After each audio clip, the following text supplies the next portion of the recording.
Republicans don't have the votes yet. They started a 5-minute vote at 12:15. Speaker Mike Johnson called a 5-minute vote at 12:15 Eastern Standard Time. It's now almost 6:30 Eastern Standard Time, 6.5 hours later, and that 5-minute vote is still open. Here's the thing. If you don't understand legislative procedure, let me help you out. Before the big ugly bill goes to the final vote, it has to go through 3 procedural steps. It's currently on the second of those 3 procedural steps, which was supposed to be quick. That's why it was called a 5-minute vote. Now, 5-minute votes can last 15, 30 minutes, whatever. It's up to the speaker's discretion. But the reason he called a 5-minute vote was to make it fast, get it through. But he don't have the Republican votes that if this procedural vote continues to the third one and then on to the final, they don't have enough votes to say yes. So listen to what happened.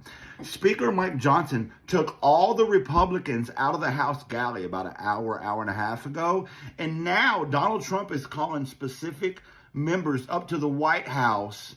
And obviously we don't know what they're discussing, but we know what the fuck they're discussing. Guys, this is not how Congress is supposed to operate. Executive pressure on legislative members to change their vote, literally while the vote's going on, like while the vote is still open, they're being called to the White House. The Republican Party getting all those people together and threatening them and scaring them. You better vote yes. Listen, this is how bad this bill is.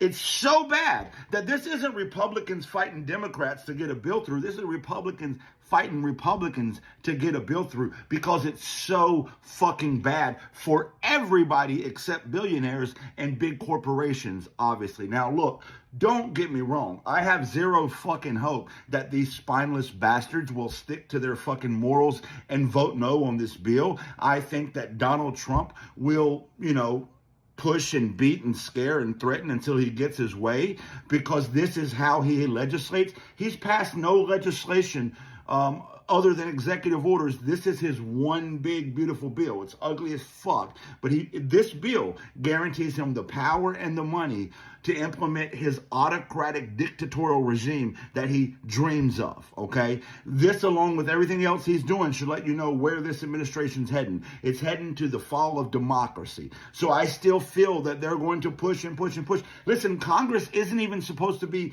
in town this week. They're supposed to be back in their districts, what's called out of session, because it's the July 4th week. He's got Congress here when they're not supposed to be in session, and they may work through the holiday. Like, don't get me wrong, boo-hoo Congress, I'm not crying for them, but also that he can pass this horrible, horrific legislation.